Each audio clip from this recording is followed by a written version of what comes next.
Thanks to everyone. Hi. We really appreciate the invitation, and Kathy and I and the others in our research group are happy to continue this dialogue between us university researchers and you who are the practitioners of water and flood management in California and who knows where else. We don't. This dialogue began a couple of years ago with a study, the results of which we released via the California Water blog, looking at flood risk management in California in particular, and more broadly, and the role of the National Flood Insurance Program. That analysis, that report is still available if anyone would like to take a look. But I'd like to highlight actually mostly the second recommendation, the policy recommendation at the bottom of the screen here. So one of the recommendations of that report is that California should explore its own state flood insurance programs, and we recommended in plowing those savings into long-term risk reduction within the state. So that was the primary policy recommendation of our analysis. In subsequent discussions, what we learned is that others had reached the exact same conclusion. So for example, in 2005, California Department of Water Resources had reached almost a verbatim conclusion about the possibility of a California flood insurance fund. So the reasons for sound flood risk management in California are compelling. The state has extensive total flood risk. It's been estimated that 7 million California residents and something like $580 billion in infrastructure and crops are at risk of flooding within the state. And my understanding is that is based on the so-called 500-year flood zone. Other people have looked at this. For example, Pew Trusts did a study of this focusing on the smaller 100-year flood zone and came up with comparable numbers, millions of Californians and hundreds of billions of dollars of infrastructure at risk. So looking back historically, of 90 major disasters declared within the state since 1954, 54 of those, or 60%, exactly 60% actually, have been flood related. So we have an extensive history of flooding. And the major tool for managing flood risk within the state and nationwide is NFIP, of which Kathy has some experience. So in 1965, Congress passed the Hurricane Disaster Relief Act, and in doing so, they asked HUD to study alternatives to the National Flood Insurance Program, or asked HUD to study alternatives for a insurance program.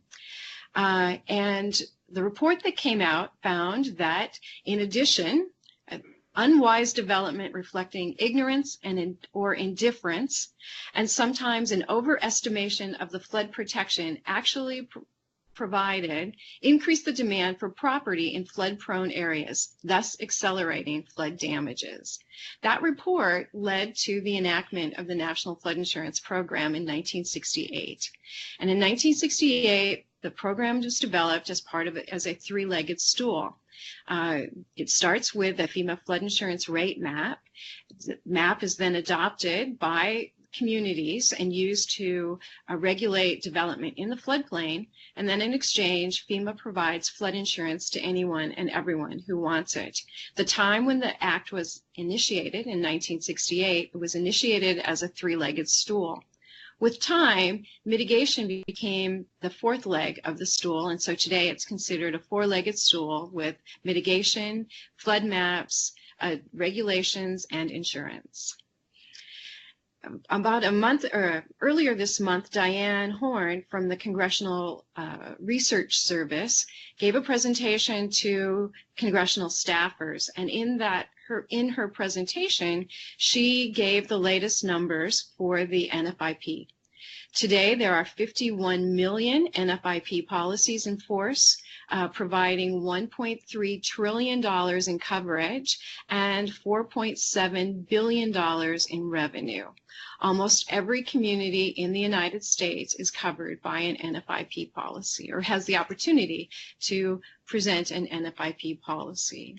That a similar report coming out of the Congressional Budget Office in 2017 estimated that the National Flood Insurance Program has an average annual shortfall of $1.4 billion.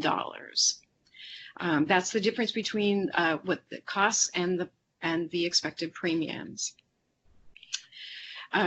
Diane also presented the current status of the flood losses. In 2016, 2017, and 2018, the National Flood Insurance had major losses. 2016, we had losses estimated, total U.S. flood losses, not just NFIP losses, but total flood losses were estimated to be $28 billion. In 2017, it was $273 billion. And in 2018, we had $48 billion in losses. Just to put those big numbers in perspective, there are approximately 28 million college students in the United States. So as someone who hangs around a lot of starving college students, I could tell you that that $1,000, we were to transfer those into tuition stipends, we'd have $1,000 a year for every college student in America.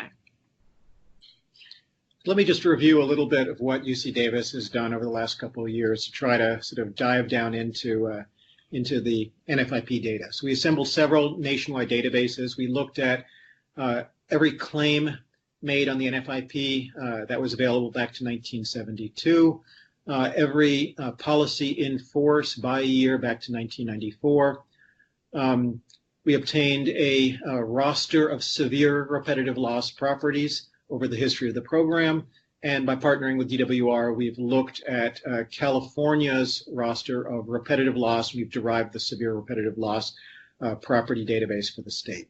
So we've combined that with a wide range of other GIS information. The focus of this analysis has been on flood risk, flood hazard in California, but we've tried to keep that or put that California flood risk into a national perspective. So Kathy gave you some of the numbers for NFIP as a whole, that is nationwide. Here's some of the current numbers, and that is the most recent available data near the end of last year, again, for the state of California only.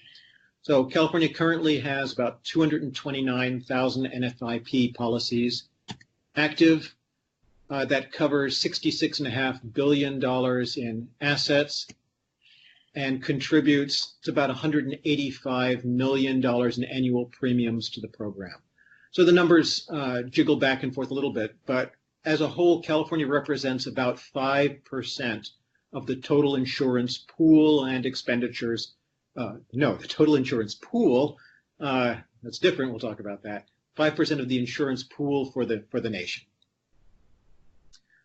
So looking a little bit at the claims, the actual claims filed have been really interesting. This represents an empirical data set of actually where flood damages, flood insurance claims have occurred over a multi-decade period. And most, but not all, flood claims have occurred within the flood zone. So others have commented on this. I'll call it only about 2/3 of all flood claims occur within the mapped flood zone, that is the 100-year or A zone or equivalent flood zones. This is California data right here. Some additional number, 20% have occurred in what has been mapped as essentially the 500-year floodplain. Relatively small slice of this pie, at least within California, has been within the mapped coastal, that is the V zone. Here's some of the numbers tabulating both claims and policies in force by different flood zones.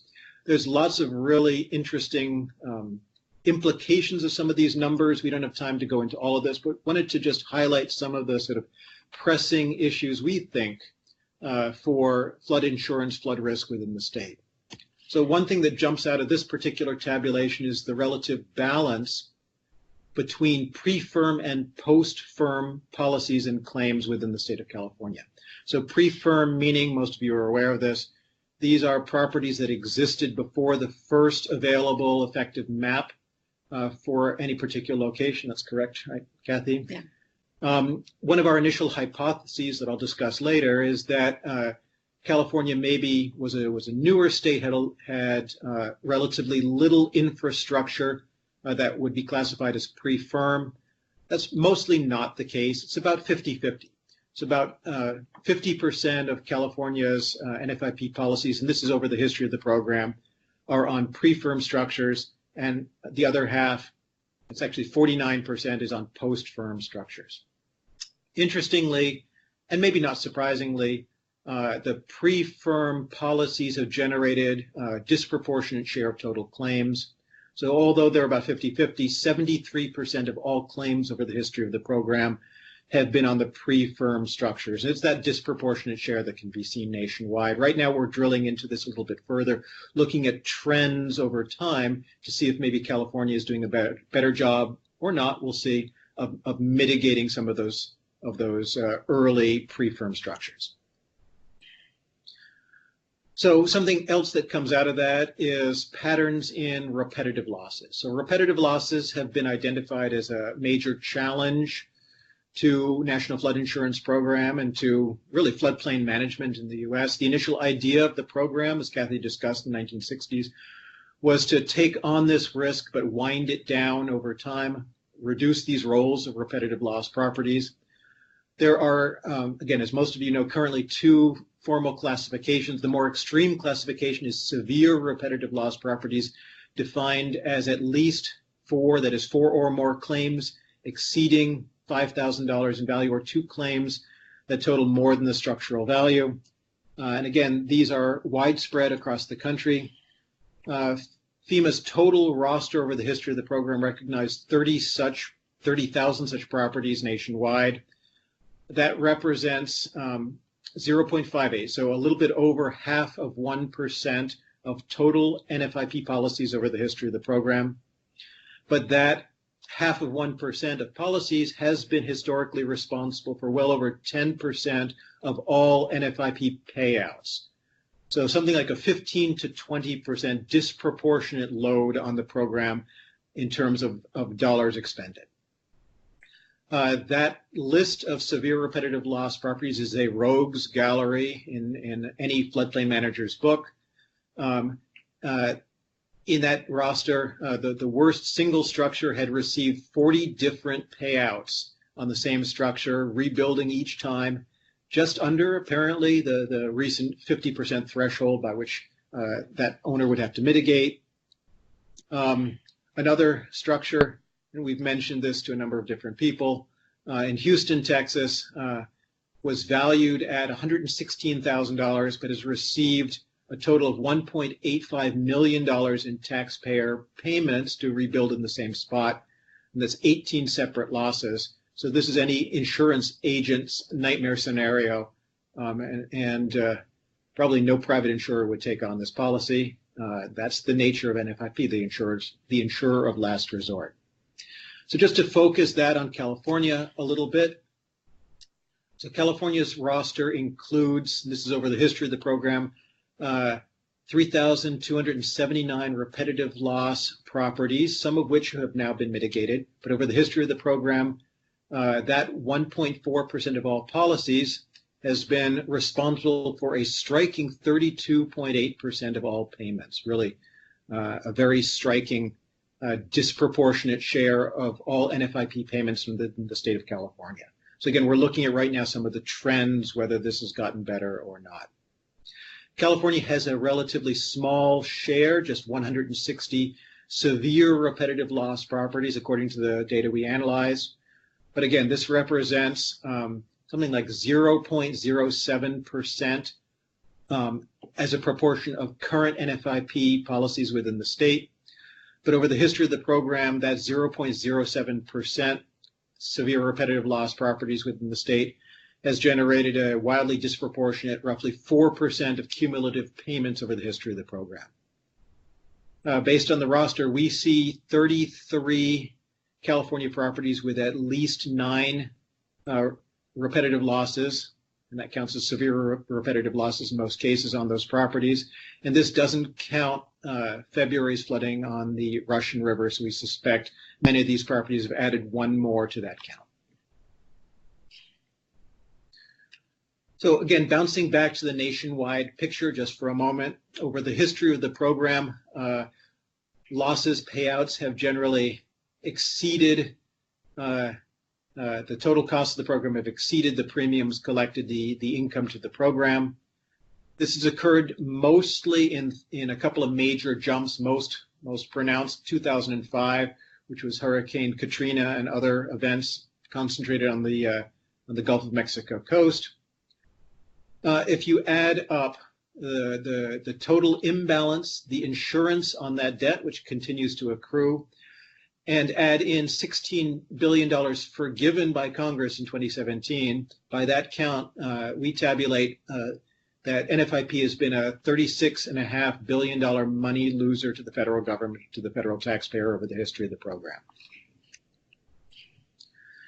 The picture is not entirely that simple, though. That if you simply look at the dollars paid out in losses to policyholders compared with the premiums paid in by those same policyholders by time, as of 2015 at least, the premiums exceeded the claims. I think that has tipped slightly in the opposite direction in 2017 with a couple of big payouts. But the issue is not just the imbalance between incoming premiums and outgoing payments. The issue, and this has been identified by a number of government agencies, is the additional fees, in particular, 34% of fees taken out of premiums for the private insurers under the Write Your Own policy program. So this has been identified as a significant drain on NFIP's resources. And in recent discussions, which maybe we'll have time to talk about, recent attempts to reform and reauthorize and extend the NFIP, this issue has been highlighted, at least within the Senate version of the reauthorization and reform bill, as something that needs to be addressed. One other issue that our group would like to highlight is the continued challenge of flood risk awareness, or usually the challenge is lack thereof. And this is in California and nationwide, and we could talk about this. We would suggest that California actually does a pretty good job of getting the word out, or doing its best to try to make its residents aware of flood risk they may be facing. So this is what we believe to be the most recent flood risk notice distributed. Our understanding is this is to residents covered by the Central Valley by the Central Valley Flood Protection System. Sorry if we're mangling the exact terminology here. The State Plan of Flood Control. There you go. There we go. Thank you. Yeah. So this is a good step in the right direction, but I think most people would agree not the only step that needs to be taken. There are continued challenges. For example, we would highlight the continued challenge of residual risk behind levees and behind dams as well. In addition, we would point to the possibility of using catastrophic risk models for flood awareness as well as other applications. So some of you may have seen the excellent tool. This is temblor.net that currently provides individual flood assessments. Sorry, not flood assessments. This is seismic earthquake hazard assessments for individual properties. You can plug in your own home address into this, and it'll tell you what your risk is, and annualized over 30-year mortgage, and the effectiveness of different mitigation tools. So some of you are aware that we at UC Davis are trying right now, we have a proposal pending to partner with Temblor and to do for flood risk and actually for wildfire risk what Temblor currently does for seismic risk.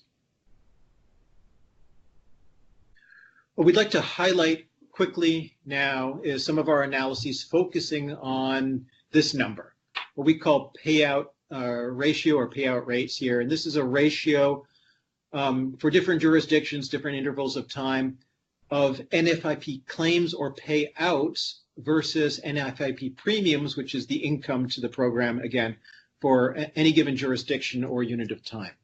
Looking at California, what you can see is that this ratio varies widely and wildly.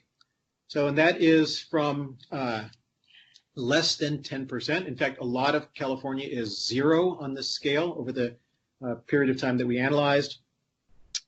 So less than 10% means less than a dime of payouts for all the insured properties within that jurisdiction over the history of the program for each dollar that that jurisdiction is paid in premiums.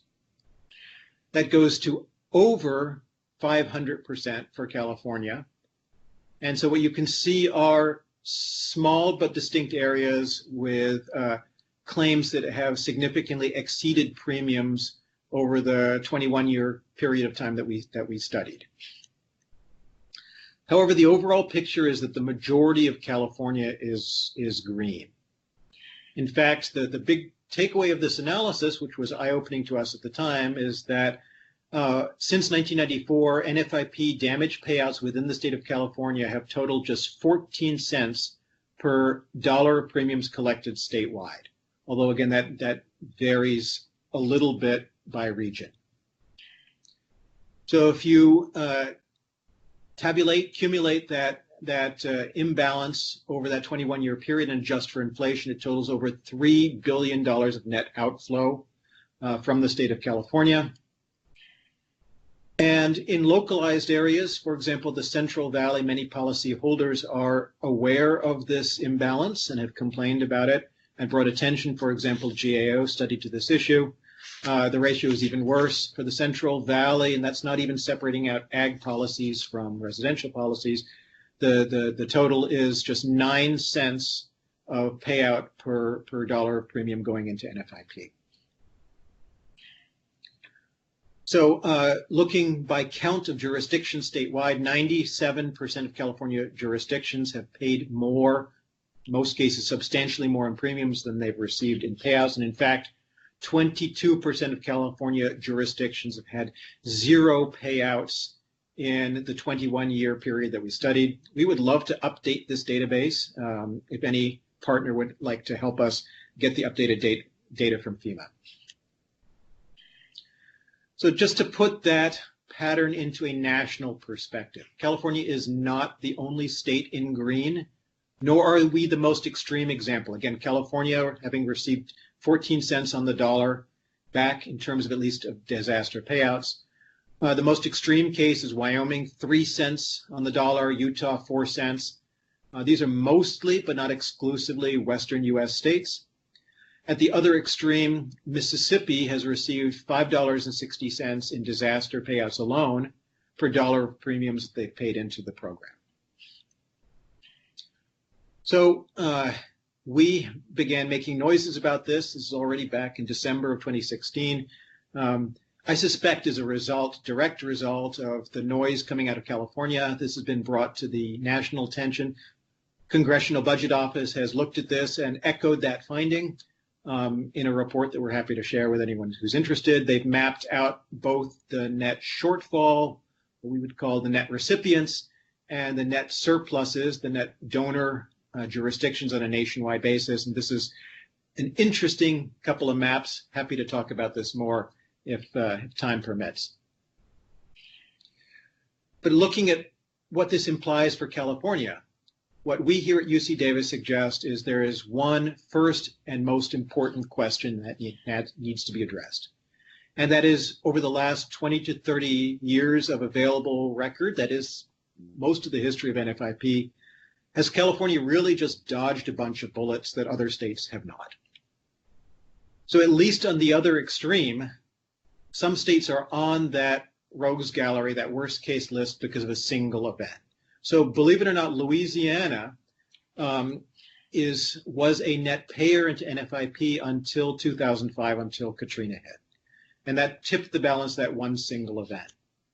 So we've attempted to analyze that sort of one-off situation using the available data by taking the single worst loss year out of every single state's record, just seeing how that changes things. And so, for example, Louisiana, which was number 2 on the list of net recipient states, dropped significantly down to number 12 on the list. New York and New Jersey, the same thing because of Hurricane Sandy. Other states as illustrated on the right there, even when you take out the worst single year, they still remain pretty significant net recipients of NFIP funding. So that remains, I would suggest, I think Kathy would agree, an open question. But we here in California would suggest you look at least a couple other considerations looking at the state's track record. That study period, 1994 to 2015, included the 3 most damaging flood years in California NFIP history. In only one of those years, only in 1995, did California's payouts ever exceed the premiums, and even so, just slightly. So even in that worst single year of recent history, it was something like $1.30 of payouts for the dollar paid in, and every single other year California paid in more in premiums than it got out, at least in terms of disaster payouts from NFIP. So again, as already mentioned, sort of the big takeout from this is that when you add that up, and that's just over those 21 years, the total adjusted for inflation is $3.3 billion of net outflow. California essentially subsidizing over that period of time the net recipients on a nationwide basis. We're not the only ones. The number from Florida is even larger, and I would say very interesting on its own, another worthy discussion. But this opens up some other questions that need to be asked. So if hypothetically California has not just been lucky, what other potential factors could be making California and some of its other states net payers into the program? So again, we ask these questions. Has California flood risk perhaps been overestimated? So Kathy is going to talk in just a minute about the nature of flood mapping, FEMA maps in the state of California. Some other things we've looked at, again, one of our initial hypotheses was the nature of pre-firm versus post-firm building stock within the state of California compared to other parts of the country. One thing that we're very interested in and having some trouble getting good data on, but we're doing our best, is has California managed and perhaps mitigated some of its flood exposure more successfully than other areas of the country? Or a wide range of other potential reasons, mechanisms. For sure, more analysis and research needs to be done. Sorry, that's always a conclusion a researcher makes, but I think it's absolutely true in this case. So again, one thing that we are increasingly focusing on, in particular because of some analyses Kathy has been doing, is on the nature of flood maps within California. So one of the things that we find is that many people don't realize how old many of the studies within the FEMA that make up the FEMA maps, how old they are. California's flood insurance rate maps are aging. I recently completed a study where I looked at the age of all of the maps, all of the FEMA initiated studies, and you can see from this chart that in the late 1980s and early 1990s, there was an influx of California studies, an effort to get the map program up and running. And then with time, the number of new FEMA-initiated studies has declined. And so as we see, our maps are aging. And so the question becomes, what is the current status of the NFIP flood insurance rate maps? Well, by law, Congress has mandated that FEMA must assess the need to revise and update their maps. And the process that FEMA uses and the tool that FEMA uses for updating their FEMA maps is the Coordinated Needs Management System, or CNMS. The CNMS, through the CNMS system, the stream miles are evaluated against a set criteria that's spelled out in detail in the CNMS Technical Reference Guide. The CNMS system has shown that the number of mapped stream miles in California totals slightly less than 29,000. But of those 29,000 mapped stream miles in California, FEMA Through the CNMS system, rates only slightly more than 6,000 of them as valid. In other words, only 6,000 of the 28,000 meet all of the criteria that FEMA has identified for a stream mile to be identified as valid. So as a result, we have about 22% of the stream miles in California by FEMA standards are considered valid. In 2013, the Department of Water Resources conducted a study for FEMA, and in their study, they estimate that California has 180,000 stream miles. So if you do the math, it comes out to say that only 3.5 miles of the total California stream miles, 3.5%, thank you, 3.5% of the total stream miles in California have a valid FEMA map. So the next question then comes is, what will it cost to update the FEMA maps using the current risk map process? And again, in 2013, FEMA contracted with the Department of Water Resources through a cooperating technical partner grant to assess the state of the FEMA maps and to assess what would it take to map all of the state of California using the FEMA risk map process. Atkins, under contract with DWR, conducted a very detailed study and found that the total cost to remap California at the time using the FEMA risk map process outlined at the time in 2013 was going to cost $406 million to remap California. So the takeaway from that is that unless budgets change or the process changes, there may be many communities that will never again see a FEMA map.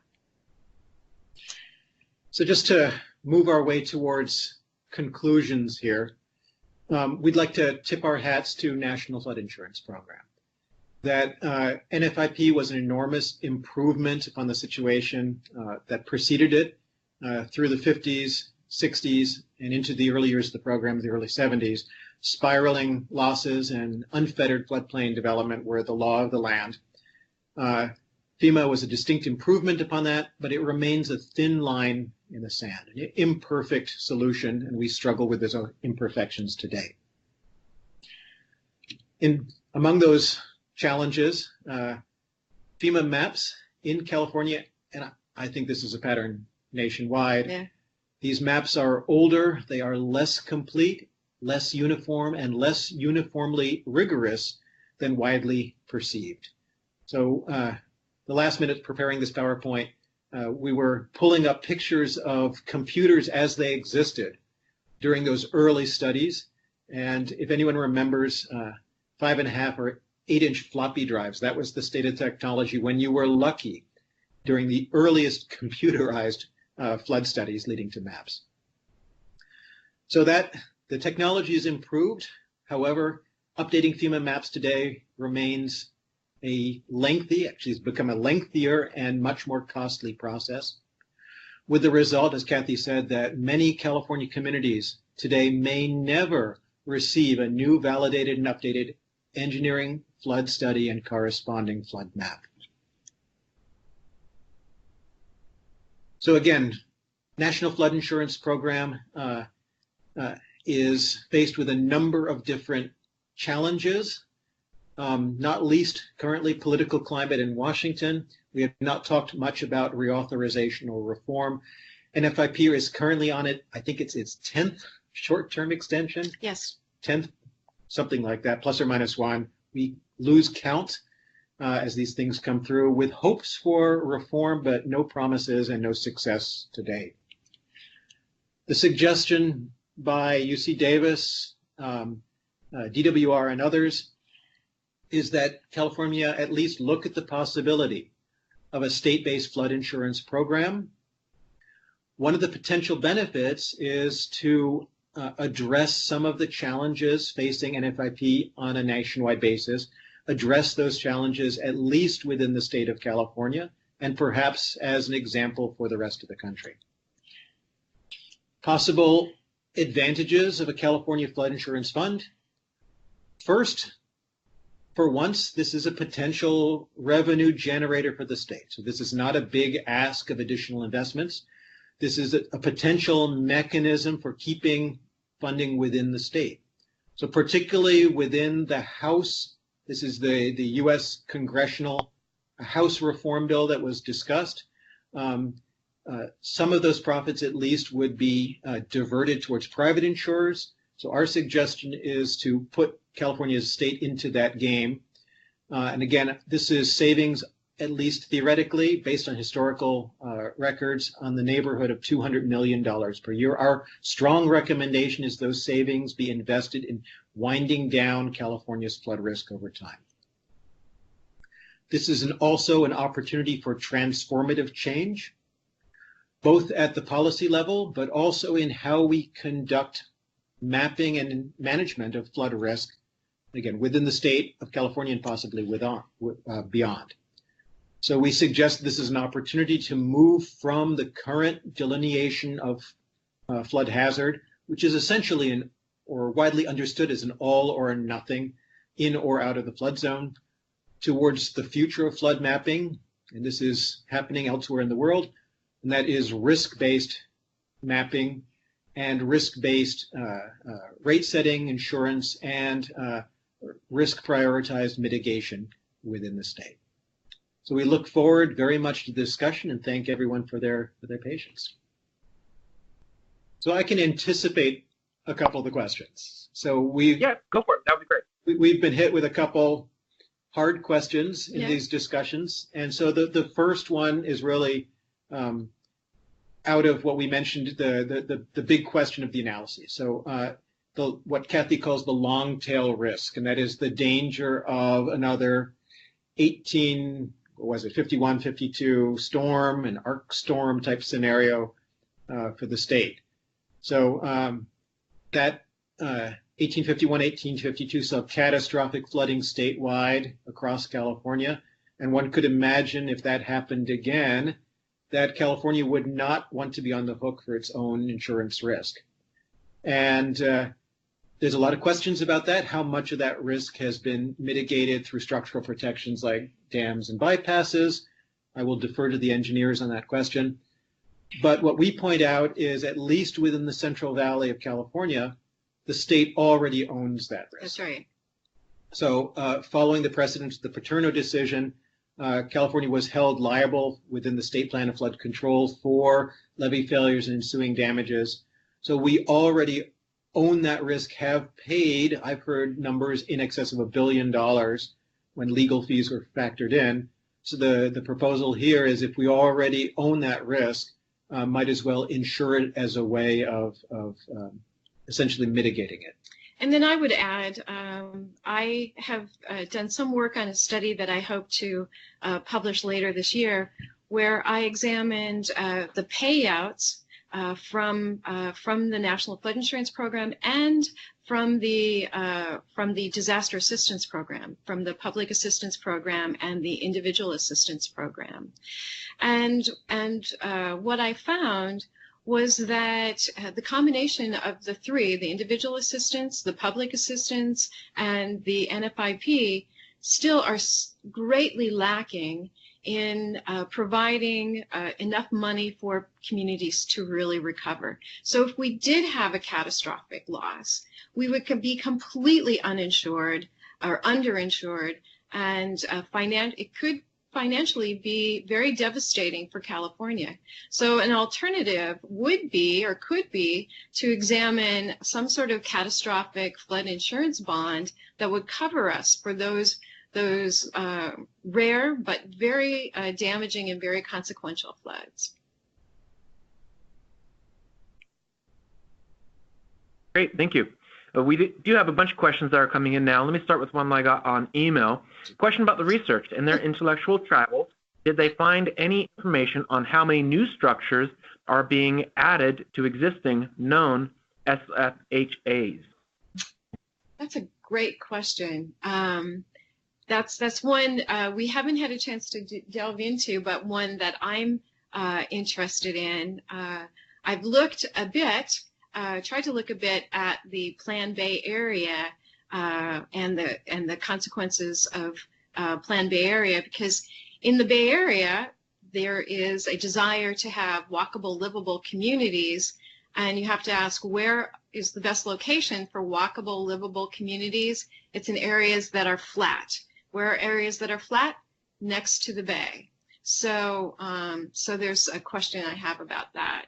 But yeah, that's an area of research I'd love to explore. And there are hints that there's some of that going on. In the worst case, our analysis of the repetitive loss structures in California is, and again, this is ongoing, but it shows a number of not just flooded properties, but repetitively lost flooded properties within the 100-year flood zone. So so it's within and without. And really what worries me is structures that are just outside the line. So given climate change, intensification of flooding, again, what is a legal structure to be built today could be, if the maps were ever updated, within the hazard zone in the future. Great. Another question. Could we adjust the NFIP to require that the state or perhaps local governments pursue mapping in order to be eligible for NFIP coverage, and maybe on a 10-year basis? Has that idea been? Yeah, that's one of the items that's listed in the current proposals. Maxine Waters is currently the chairman of the House Finance Committee, where the bills, for whatever happens, will originate. And having a community-led mapping effort is listed in one of the bills. Great. Another question, a bunch of questions from the chat. The first one, presenters mentioned relying on private insurance industry. Won't private insurers cherry pick the properties with the least risk? That would leave the higher risk properties for the state-backed coverage, won't it? That's a very common question. While I'm not an insurance expert, I do sit on some monthly calls from the private insurance sector, and I will tell you that the private insurance sector is very interested in moving into the market. And a study recently conducted by Milliken found in Florida, for example, that virtually the northern half of Florida overpays in flood insurance, and the southern half of Florida underpays. So you could see where the private sector would greatly move into the northern part of Florida, and again may not insure as many in southern Florida. But the other part of it is that we are so underinsured that you could make the case that with the advent of public or private insurance will fill that insurance gap that's been missing. So that's a positive spin on it. The negative, I would emphasize, yes, I think, my opinion is the private insurance industry will cherry pick. And so I would suggest, just personally, that's a motivation for California to stake out this territory while the opportunity exists.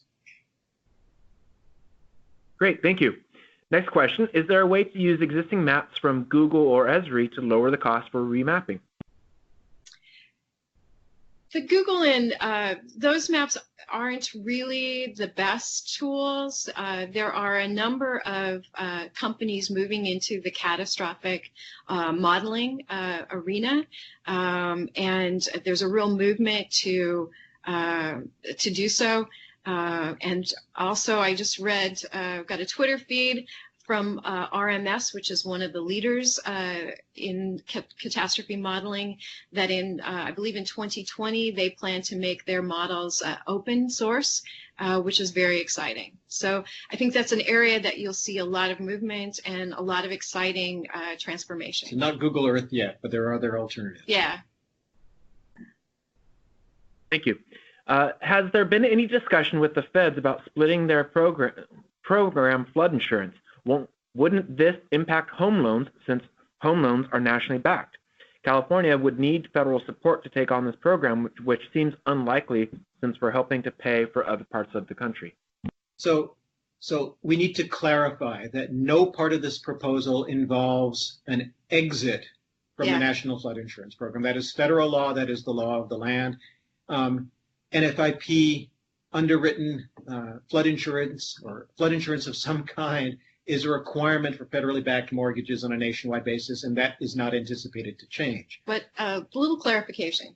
So the communities must belong to the National Flood Insurance Program in order to be eligible for all kinds of disaster assistance, whether it's hurricanes or earthquake. However,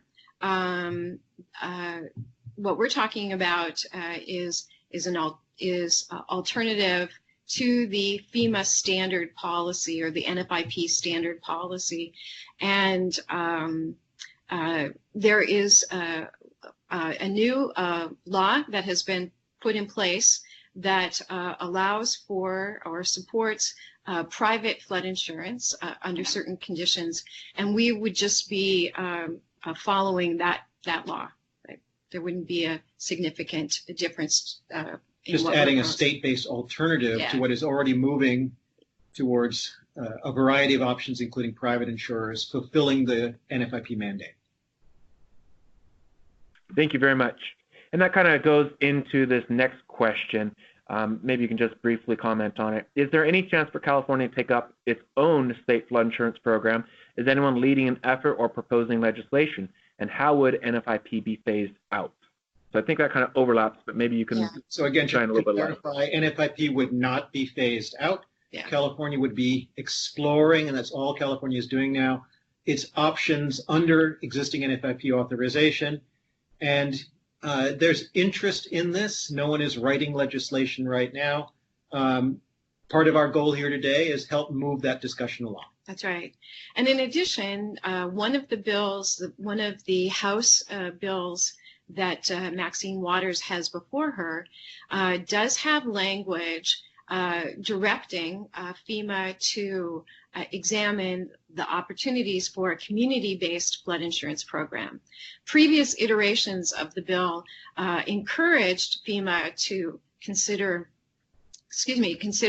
a community-based flood insurance program, but the new legislation actually now makes that mandatory, that if those laws go into effect, those bills are passed with the reauthorization, then FEMA would be directed to study as a template a community-based, and we would encourage or want or ask that California have one of the communities that's under consideration.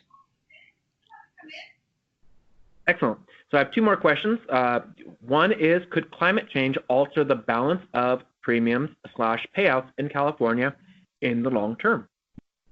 Yes. So one of the potential solutions or benefits of California is that it could do what the feds currently are unable to do, and that is examine non-stationary hydrology, including climate change. I just hope we have 4 minutes till an oral exam starts. Yes, thank you. Okay, thank you. Thanks for being part of the university. Welcome to the university. Yep, no problem.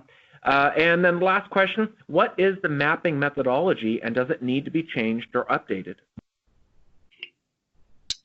That's a handful of questions. What's the mapping methodology? Maybe just go over briefly. I know that gets pretty complex. Yeah. California, or the FEMA has a technical mapping advisory committee that they've had now in place for a number of years, and the technical advisory committee does make recommendations on how FEMA should be mapping, and they have made a number of recommendations that I believe FEMA has implemented.